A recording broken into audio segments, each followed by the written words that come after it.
Welcome to the Limit Free Life Show. I'm Michelle Perkins, your host. I bring you tips, advice, and guest stories about creating work you love. Whatever type of career or business you have or want, I want to help you find more meaning, money, and happiness. Now we are live from Hollywood. Hello, hello, and welcome to another episode of the Limit Free Life Show. We are here in beautiful Burbank with ubngo.com. And I have a guest that I had on last week, Lorenda Phillips, with us today, founder and CEO of Retired from Sports. And Lorenda and I, we had a great conversation last week all about how people make change and being in the in-between space when you feel like, it's just never going to be that good again. And so if you'd like to listen to that show, you can go back to last week's episode at ubngo.com or on the Limit Free Life YouTube channel and hear that. But we're going to continue the conversation because Lorenda is a wealth of coaching knowledge, and she and I really enjoy just having discussions around business and growth and personal growth, change, career, money, you name it. Everything that fits with the show that I do. And so we are going to continue our segment or show called Women Talking Business. And we're going to bring that to you every few weeks and talk about different topics. So today we are going to discuss a topic near and dear to both our hearts because we use this all the time with clients and in our work and with ourselves, overcoming limiting beliefs. And I know you've heard that before, that line is used by a lot of people, but I'd really love for you to stick around and listen to our take on it and what we see going on with people that we work with and in life and in our own minds on overcoming limiting beliefs. It'll be really helpful. So I'm going to introduce, I'm actually going to let Lorenda tell you a little about what she's up to these days, and then we'll get into it. Great. Thank you so much, Welcome. Michelle, for having me on the show. So glad to have you back. back. I love our title, and I love what we're really committed to having happen through these podcasts. So thank you. Thank you.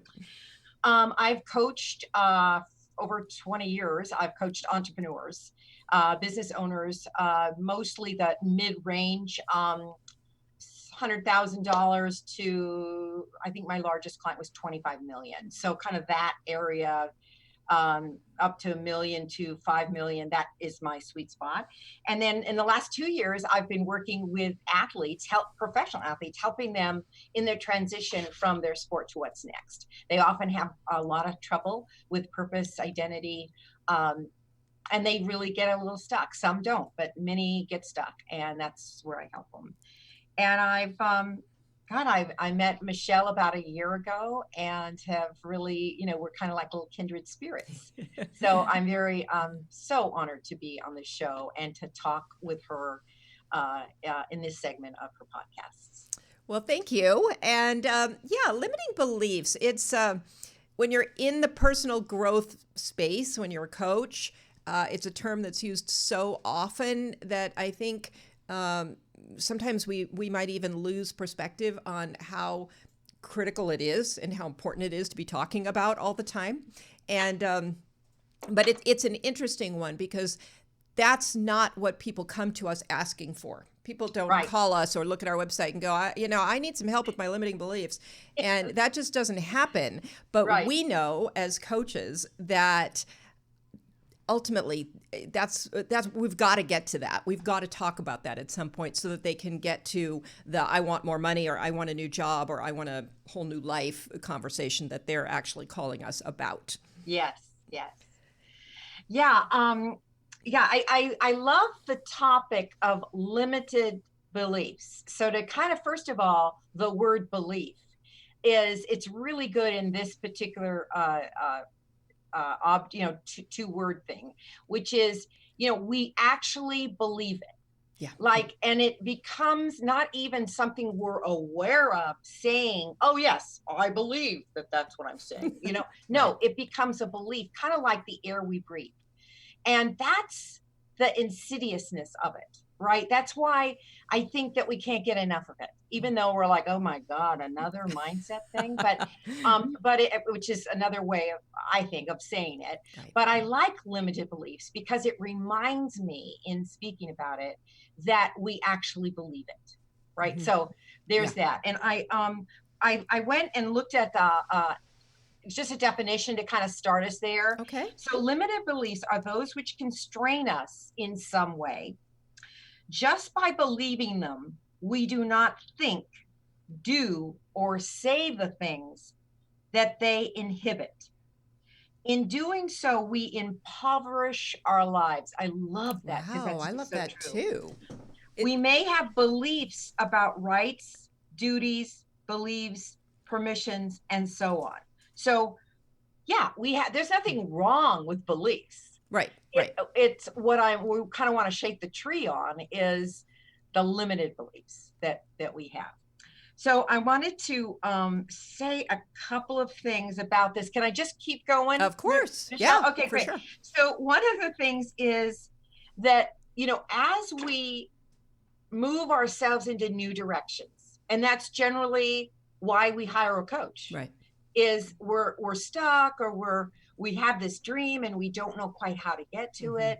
So any kind of new pathways, we're going to have some ruts in the road. I'm going to use that pathway analogy a little bit. And when we have the ruts in the road is when we start saying things to ourselves like we can't.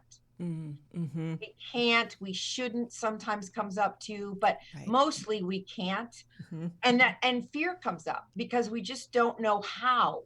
So we don't do it. And it's all past based. Right. Now, there's nothing wrong with past either. Past informs us. Right. It's like, don't go close to the rattlesnake. That is very helpful to know that. But to say, well, I'm a football player, not a judge, or I'm a football player and not an entrepreneur.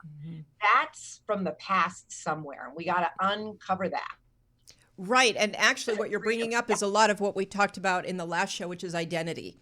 That's exactly right. You're identifying a past identity, and then that becomes a limit in a weird, funny way. That also becomes a limited belief, right? That's right. I can only do X, right? But then there's, and you and I talked about this before airing, and we said, all the times we've talked about limited beliefs. And I really looked at that, and it was just a few seconds, but I thought, God, but every time we take on a new thing in life, they start coming up again. Right. Because there's a fear.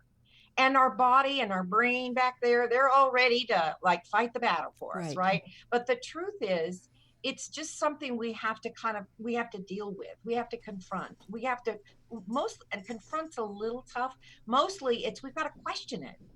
Like, who said you can't be an author? Right. Who said you can't, whatever it is. Now, one of the great things I think is to look at let me back up. I'm a big believer in you are the conversations around you. So, if you want to increase your income, or you want to get into a higher level position, or any of that, you got to create a tribe of people who are supporting you in that, who are doing that themselves, who are listening for you to have that happen, all kinds of people to get that, not that they're people so much as the richness of the conversations. Why? Because you start taking them on. Those conversations become your conversation. Right. And I mean, it's kind of like mom saying when we were kids, I want you playing with those kids, not those kids, but it's the same thing. It's the exact same thing. That's why I think coaching is so good and players know this. They have a head coach, they have a defensive line coach, they have weight coaches. They know to do that in sports, but sometimes we forget in a new area. Oh my God, I'm hanging around old moldy sock conversations. Not like, wait a minute, what's the new thing you want to take on? Nobody's asking me, hey, Lorinda, what are you taking on that's new? Right. And then of course, then we I feel like I'm in a washing machine here. We'll rewash those same conversations over and over again. And the truth is we need to pop out of those and get into new conversations. And that is where the limited beliefs comes into, especially for those of us who kind of had that down. They got that down. We read Bob Proctor. Yeah. Proctor. We have but that doesn't matter. Conversations disappear. They're not like here in stone next to us. I only think of one person that had stones. And there's just something to be responsible for as human beings when we start something new. So I think that's why it's so important. And I just want to say I love when you brought up responsibility. We're kind of conditioned to be responsible for our actions, but we're less conditioned to be responsible for the conversations, particularly the ones in our own head, because that's driving so much of our behavior. And yet we let those happen, and we don't really take responsibility for whether those are serving us and helping us or whether those are really kind of crushing our dreams. Yeah, I think they truly are. And it's funny, huh? It comes from somewhere, somehow. I don't know neuroscience. I think I already said that to you guys in the past, but somewhere, somehow, we're threatened. And so that's when the negative conversations come in, and they're in our head. Usually we get them, they've been implanted somewhere, somehow by others, but then we way in that brain and the storage memory, we then bring them up, right? And it's a whole clown circus show. Yeah. Really, and we don't know, because it's like, that's insidious. We don't know we've created them. We don't know that they're mechanisms to protect us that we don't need. They're not the tiger running after us. They're just, a conversation to be had about writing a book or whatever it is. So, and I think a lot of it also comes from our past, like family, school. Yeah, for sure. Some of us didn't do well. Some of us, and so we kind of wear it like a cross. We wear it almost like we're proud of it in a weird, funny way. Like we've made it through, even though it's been difficult. That's all a story, and that's all part of limiting beliefs. It feeds on it. It feeds on the past and our story about ourselves. And I'm also looking at limited beliefs, not other beliefs, right? But the limited beliefs, like we can't, and or we're ashamed or something that stops us. And as you're talking, I know I can't help but interrupt a little to say, I love it. I'm as you're talking, and I'm literally thinking of the art teacher in elementary school who told me I couldn't draw. I mean, really the silliest things in the world. But those negative things that have been said, or those limiting things that have been said, I don't know why. I mean, that is something to figure out from a neuroscience perspective. But we've forgotten, I don't know, 95% of the positives that people tell us. But those weird little negatives that we've been told throughout our life, man, they stick around, and they do a number on the way we think. Yeah, they really do. And it's almost like we don't deserve. It's so basic to us, these beliefs, that it's as if we don't deserve something better. Right. And it's almost, sometimes it occurs in the head like a scolding, or like, you've always wanted too much, or there's all kinds of conversations, but those are inside our head. They're limited beliefs. And just because you might have not done well in school, or, by the way, you and I probably shared the same art teacher, because she said the same thing to me. Mine was an E, but okay. These experiences, right, that didn't turn out well, or we were embarrassed by, they're just experiences. They're not the truth. Right. And I think that's, in some ways, we've got, that's why in some ways I like positive mindset, because there's like there's some flexibility in that, group of words. But I also like the beliefs, because it reminds us that, we made that up. We made that belief up. Right. And so, even going back to the silly art teacher example, he at some point he told me I couldn't draw. I made that mean I wasn't artistic. I wasn't creative. I just couldn't do art.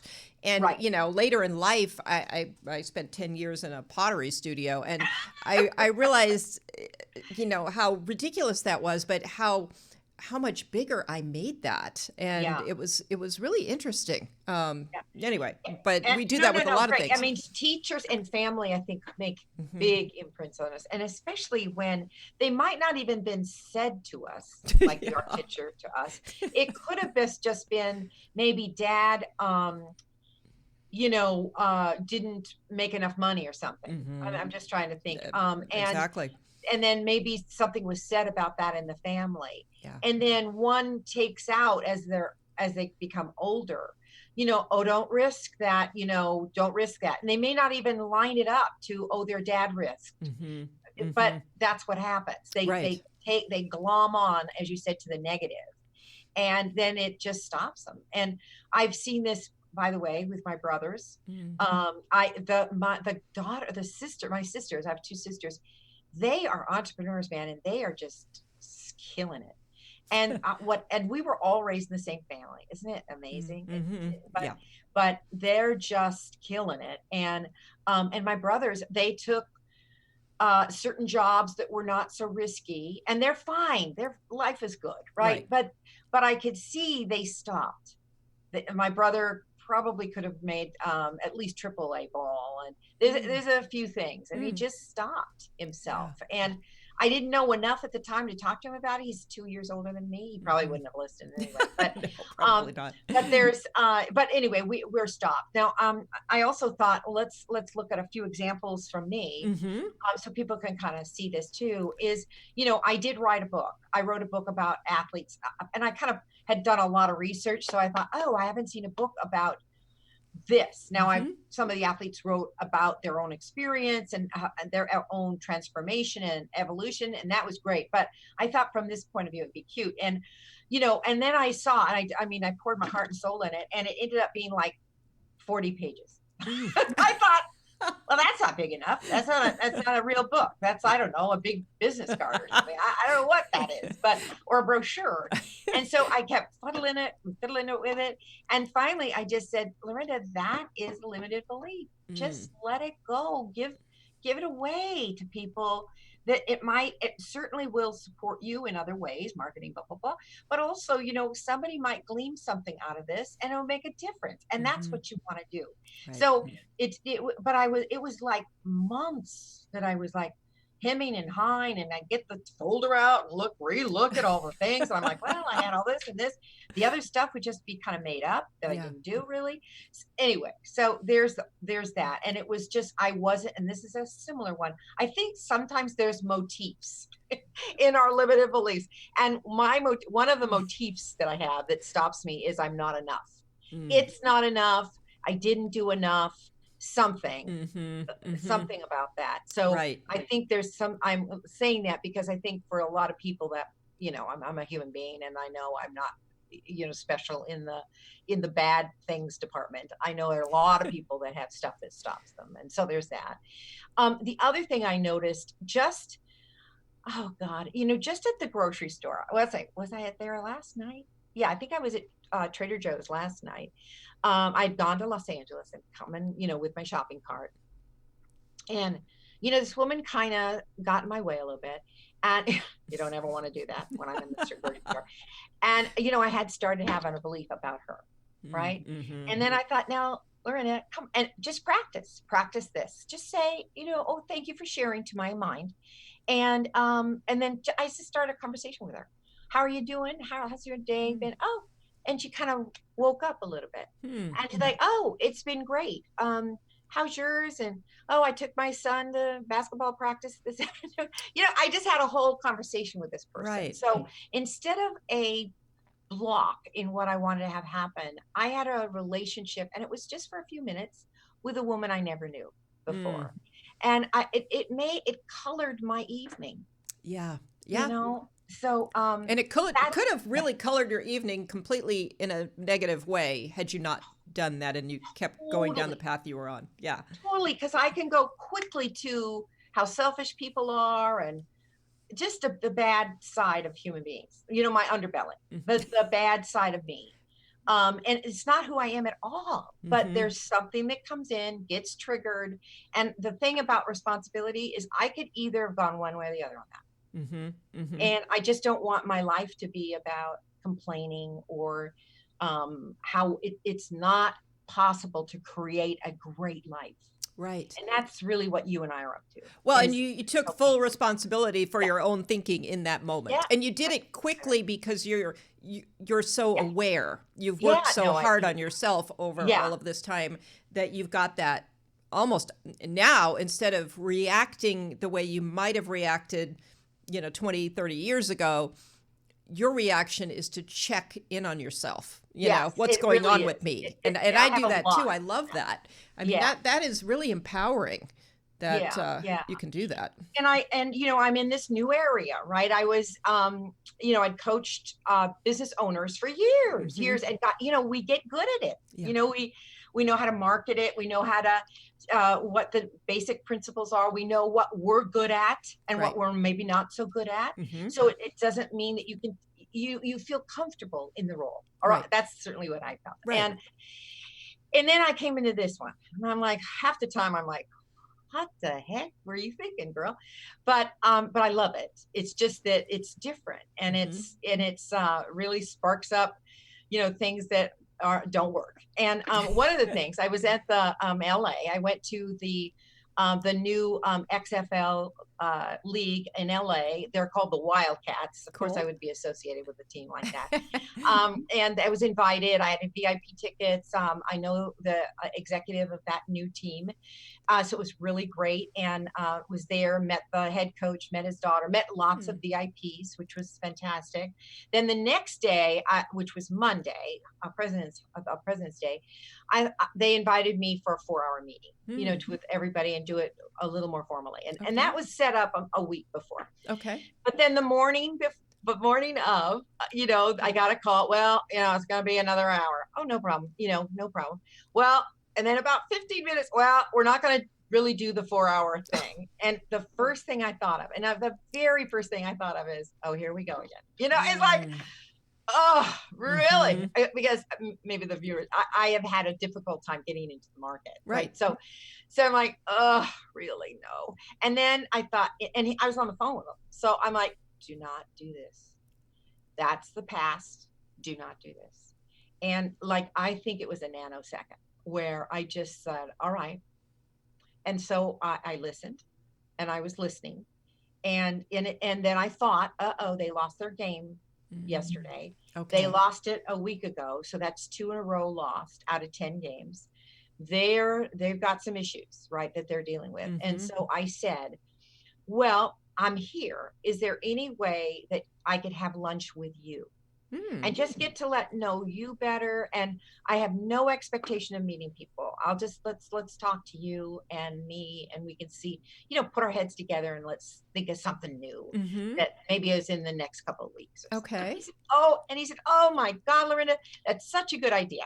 And I really think he was so relieved that I wasn't upset. Yeah. That I think that's why he went, oh, what a great idea. So I went in, and I just talked to him, and guess what? And we're outside of these big tents, and he walks me in, and there is a buffet, and all of the players are eating lunch, and the coaches, and I'm like, oh, Chuck, here they all are. And he says, yeah, but I just didn't get anything. I said, fine. So I'm in, here I am with all these very young players in line getting my salad. And so, of course, I'm talking to them. Right. And so, and it was so great, because all it was a possibility. It wasn't, oh, I should have been talking. Oh, I could have been talking to you. There was none of that in the space. And well, as a result, I met somebody there who was the coordinator of defense. So he was the top guy that reports directly to head coach. And he and I had an amazing conversation. And at the end of it, he's like, okay, I want you to call my wife. This is her number. I want you to call this person in PA in NFL. You should be working with the NFL players. These are the guys I know of.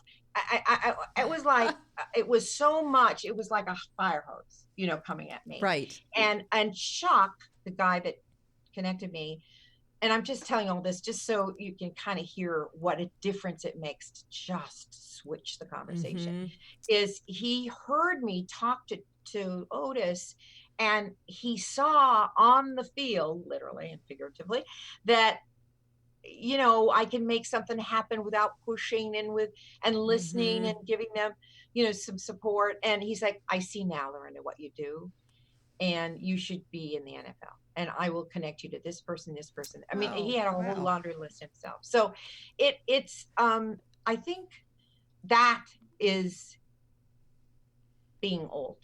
That is, being the hard-headed woman I am, and pushing, and not pushing anymore. Just let it percolate, and I'm right here. Mm. And that's all. And the big thing is, take a look at me, Michelle.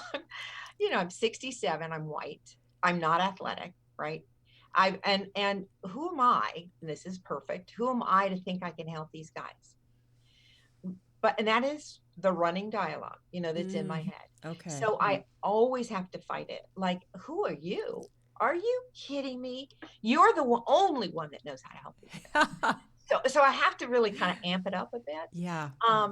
But then also respect who they are. So but I think age gives you that. Like, you don't have to have the whole pie. You just kind of want to see where you can make a difference, and in the areas you can make a difference. It was a long story, wasn't it? It was a great story. I right. loved that. And I'm like, yes, I was so excited. And, that and I've already gotten calls. I've gotten texts. It's, they don't text me or call me. Usually it's me after them.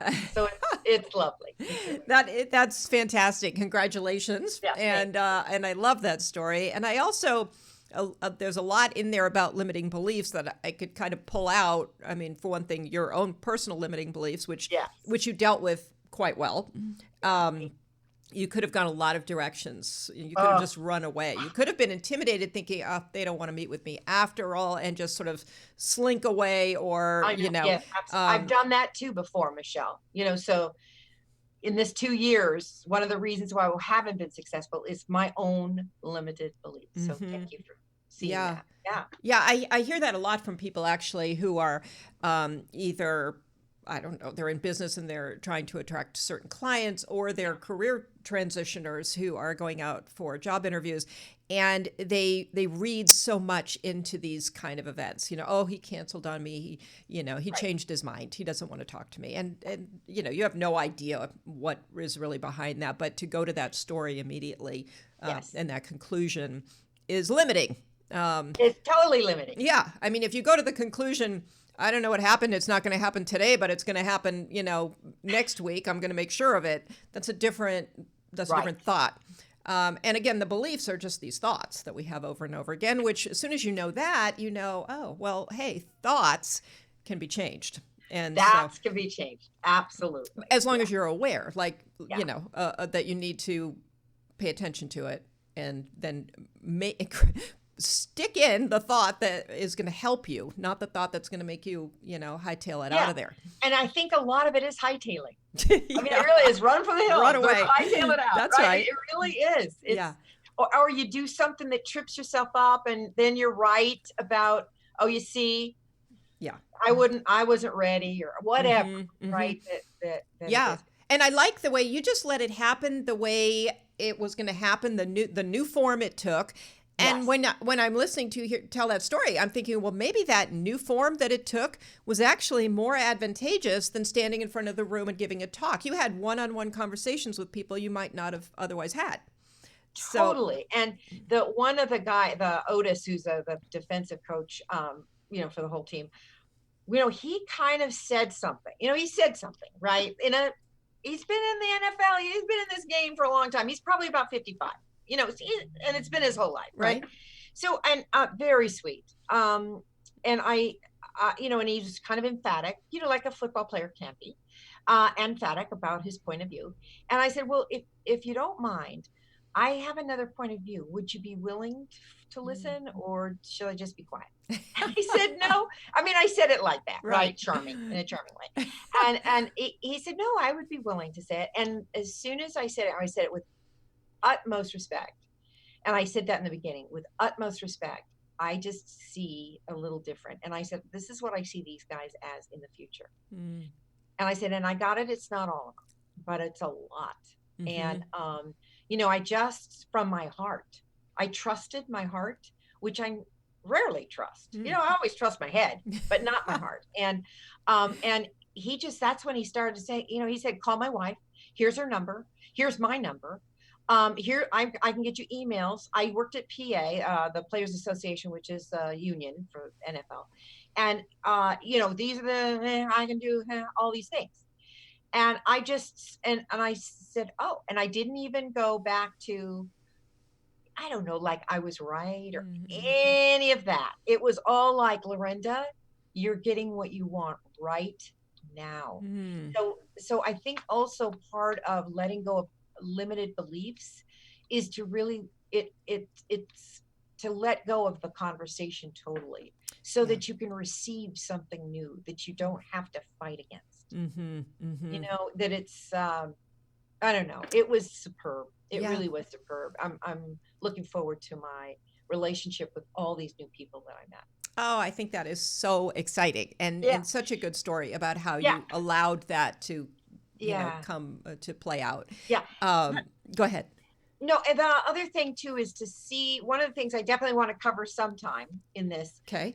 time is to look at, well, how can you change? How can you change from the thoughts and limited beliefs to something else? Mm-hmm. And I think that might be kind of good to explore. Oh, for sure. Because people do ask that all the time. Well, Yeah. I have these limiting beliefs. What am I supposed to do about them? They seem real to me. I believe them. So Yeah. it's hard to like fake it and pretend you don't. Right. I think the first thing is to realize they're there, because they're sneaky. Mm-hmm. They're sneaky, those thoughts. So the first thing is to say, oh, I don't know, like, who told you that? And you said, first of all, you got to play with yourself. You Mm-hmm. got to play, right? So you can't be so serious. So it's I guess I can't be serious. Maybe other people will be serious about it, but I can't really be serious, because then it's in the same world of right, wrong, and it's just not nasty to me. Mm-hmm. So first of all, I really work on who told what, where did you get that, thing. Mm-hmm. Now, that's probably helpful because I've been doing this for a while, right? And it may not be that tip might not be helpful to others right now if they're not starting it. But one really good thing is to at least start to identify it in other people. Mm-hmm. Mm-hmm. So you'll hear your mom say something, or your spouse say Mm-hmm. something, or your children say something about, children for sure, all the time. yeah, how I can't. There's no way I can do I remember telling my mother in the 3rd grade, Mom, and she said, yes, Lorinda. Because I always came home with some story. She said, yeah. I said, I can't do math. She said, well, you've always been good with math. Why can't you do math? Well, I've only gone up to how I can count on my fingers. I can go to the 3 times tables, but after 3s, I can't do it. She's like, no, Lorinda, you can do it. No, I really can't do it, Mom. I'm telling you. And I'm crying, I'm telling her. And she's like, okay, well, she says there's something called index cards, and I think this will help you a great deal. So she came but I'll never forget that it was a truth. Mm-hmm. There's no way, and I now have to convince my mother that the 3 times tables is as much as I'm going to be able to do. and it's a funny story, but at the same time, I'm so present to how I felt. Right. Yeah. So to really listen to when people say they can't, or you can't, or you just don't understand, how sometimes people start with that all phrase. The time. Yeah. And it's what's good is to I'd start to identify. You don't have to tell them, just identify that it's coming out of their mouth. Right. And start to see, oh my God, isn't that funny? They really think it's the truth. And it's not the truth. Mm-hmm. Or question it even. Like maybe you're like, well, I'm not sure that's true. Yeah. Yeah. That's not my experience of you or the thing, or, and that. And then oh, I forgot my train of thought. Or there's something another. Oh well. So and to kind of question it. Right. So Right. then at least you're questioning what they say. It starts to then come over to you. It starts to eventually, like, then you start questioning yourself with what you're saying. Now, it may not even be said out loud, like you said earlier. It may be just in your head, and not said out loud. But isn't it funny, Michelle, how many people say it out loud like it's the truth? Yes. And honestly, thank God they do, because you reminded me of a conversation I had with my daughter last night that I found so interesting, because she is vegan. She loves to bake. So she really would like to be like a vegan baker. She'd like to, have a bakery or something. I don't know. She's talked about this for a while, but she went down this road of, there's no way I can do that because, which of course immediately I'm listening going, oh no. But the reason she thought she could never do that is because she could never come up. There's a woman who is a vegan baker who she loves, who makes the most delicious things in the world, and we buy them all the time. And she's like, I could never make them better than her, so why would I do it at all? Or I could never come up with, everything's been done. I would just be copying somebody else's recipe. And I know as a business coach, I'm saying this, and you would immediately be able to talk to her about this. But she believed it wholeheartedly. I mean, everything I said, she was fighting me on, and she just pretty good at arguing the point. That's the thing. It's not just believing it; it's arguing the point. Right. Like, Mom, you don't understand. Yeah. But I mean, we'll just look for 1/2 second. Like, okay, if I don't know, Julia Childs had that point of view, we'd only have one cookbook. Right. Do you know? I mean, right. And you and I would have to kill each other to be the one coach on the planet, because, why would you need more? Cut each other. Yeah, absolutely. But we see it as funny over there. But it's where to start looking, because you can hear it in people, like, oh my God, who says you can't own a home when you're 25? Right. Yes, you can. Right. So, and it's, there might be certain things you have to do, blah, blah, blah, but I don't know. Lots of people own homes when they're 25. Well, and the really interesting thing is, how do you go, I mean, how many people are saying I could never be a professional athlete? And yet you're working with people who somehow managed to develop the belief that they could, and they did. Yeah. And and it's funny, because then they're confident in that area, in that arena, because they ended up doing the best in the world, right? And they started maybe with Pop Warner or something, and were probably almost good at what they did, right? Michael Gladwell talks about this in his book, where, there's like in hockey, like there's a certain age when they start. And if they were born like in a certain time of the year, they're more equipped, like physically.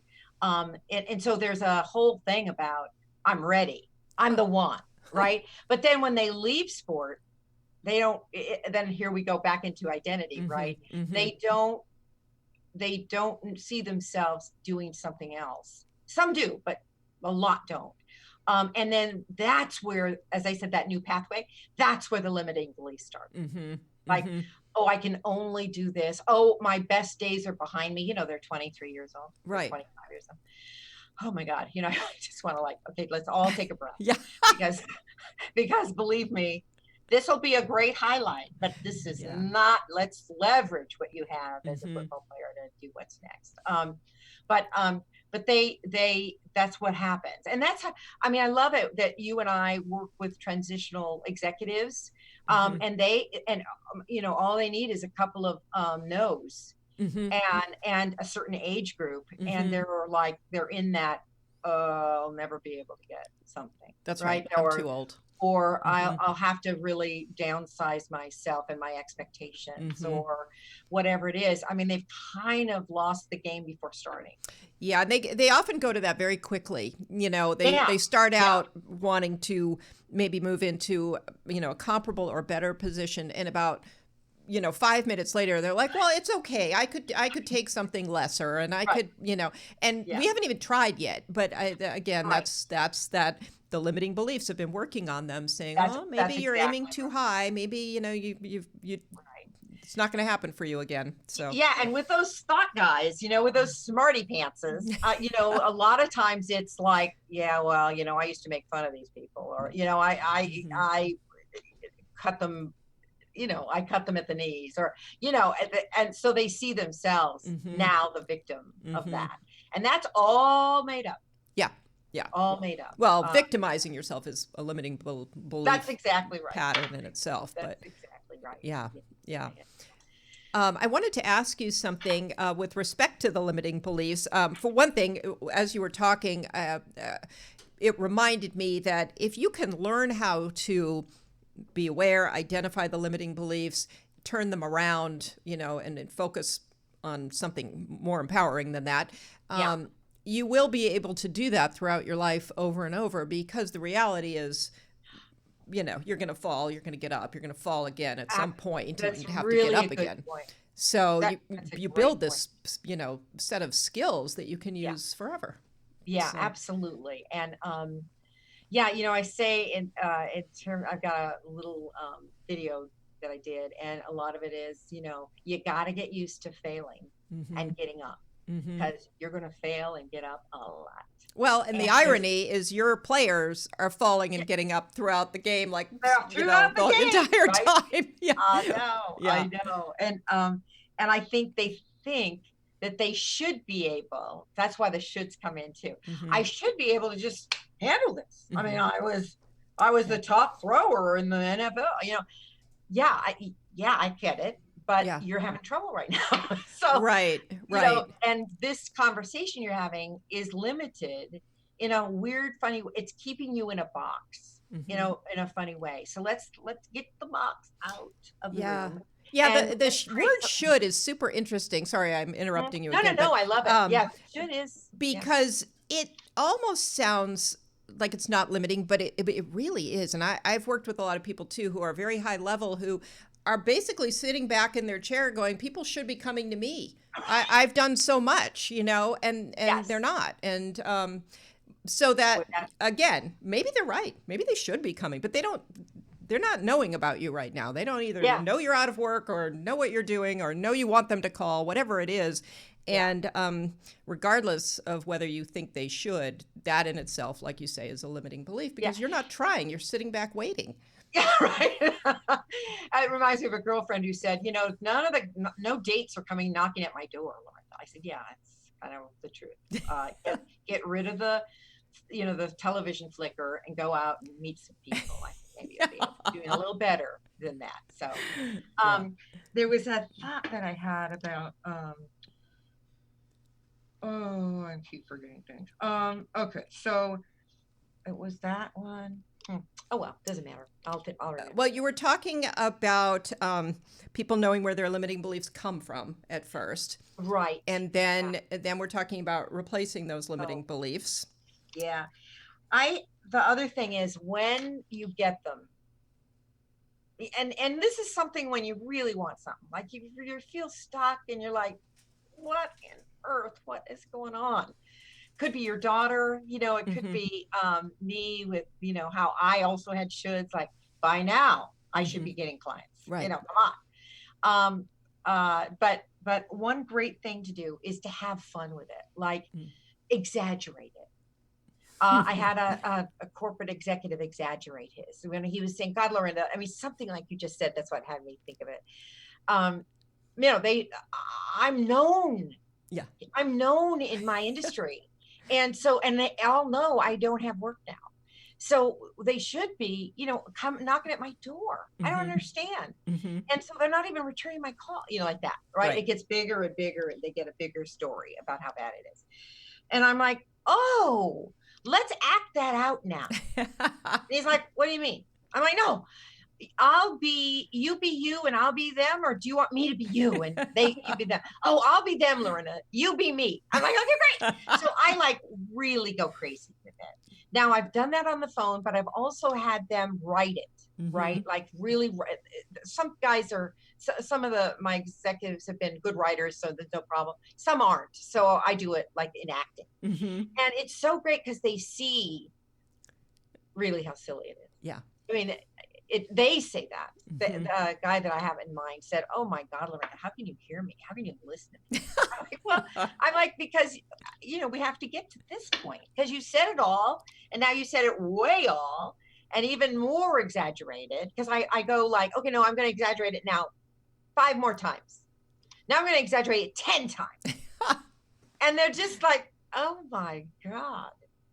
And I'm like, yeah, what can you do? What do you see from this? What did you experience for this? And what are the actions you can take from this? Right. And they're all, and well, this was Dean. And he said, all right, I'm going to make a list tonight of the 5 people I'm going to call. And I'm going to get through to them. So somehow the gatekeeper, whatever, I'm going to get to them. Right.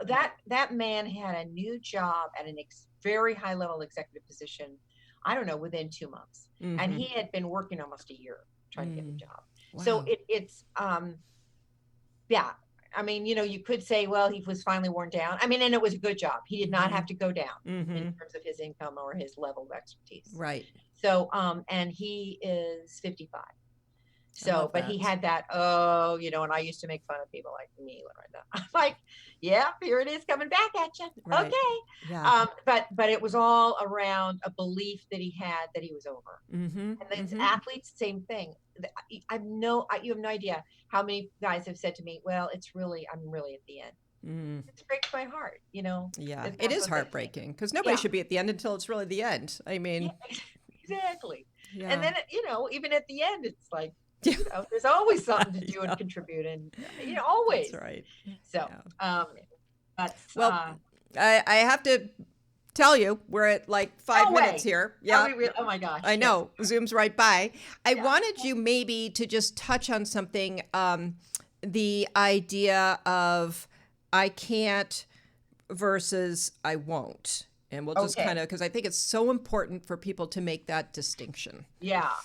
Well, it's really good that you came up with, it's so funny because I have this somewhere. All right. I think people say I won't because they can't deal with I can't. So I won't do that. I won't cross the street. I won't make myself feel that poorly, or I won't go make another phone call, or I won't as if it's holding up some old kind of belief, by the way, of themselves or their stature or their status or their whatever, when if you just scrape it a little bit, it's mostly I can't. Not like I can't what is it, like competently, incompetence or physicality, or no, it's they can't because they won't. Yeah. So it's the can't won't is like a little dance. And sometimes they'll say they can't, they won't, almost like it's a moral imperative that they won't. Yeah. And I think most of the time that's nonsense. They're just good arguers about something. Right. And, yeah. I love that you answered that way because you actually flipped it from what I expected. So this is why I love talking to you, because I just had a workshop where I was talking about if you're saying I can't, it might mean that you just won't. You're not willing to do it. You don't want it badly enough to be willing to take the steps that you need to take. So you're saying I can't. And you literally flipped it upside down which made me realize you're so right. People will say won't to avoid the possibility of not being able to be successful at something too, and potentially fail. It's amazing because it's always been a little difficult for me to understand why people are afraid of success, but there's a lot of people who are afraid of success and what it might give them. Yeah. Oh, good point to end on. We'll have to talk about that in another show because that's actually more common than one would think. Again, a limiting belief around success. That there's going to be some bad stuff that can come of that. So, super interesting. Well, Lorenda, thank you again. Great conversation. I loved it. And congratulations on your... I enjoyed it so much. Thank you for your listening and, and for enhancing what we're both talking about, which is why I love this show of Back and Forth. Thank you. Hopefully our audience is getting some of the, this is coaching. This is what happens when you sit down with a coach. This is the stuff you talk about. And hopefully you were able to do a little self-coaching while you're listening and be able to think, where am I doing some of these things? And how is this keeping me from reaching the success that I want to have in my life, or, making that change I want to make? So, thank you. You're welcome. Thank you, my dear. And we'll talk to you soon. We'll have you back on. Take care. Okay. Take care, all right. Bye-bye. Well, thank you, listeners, for being here with the Limit Free Life Show today. I'm your host, Michelle Perkins. You can find me at my website, limitfreelife.com. Thinking about a career change, thinking about starting a business, feeling stuck in that business that you started, not sure why it's not performing the way you'd hoped, making you the money, making you happy and fulfilled in the way you had hoped. You can reach me at michelle@limitfreelife.com. And you can see the shows, the Limit Free Life shows on the Limit Free Life YouTube channel. You can get the podcasts and drive around town listening to them from Amazon Music, Spotify, iHeartRadio, and several other platforms where podcasts go, including ubngo.com. And that's a wrap for today. Looking very forward to seeing you next week when we have another episode with a terrific guest. And tune in at 1 o'clock on Wednesday. Thanks so much. Go out and create work you love.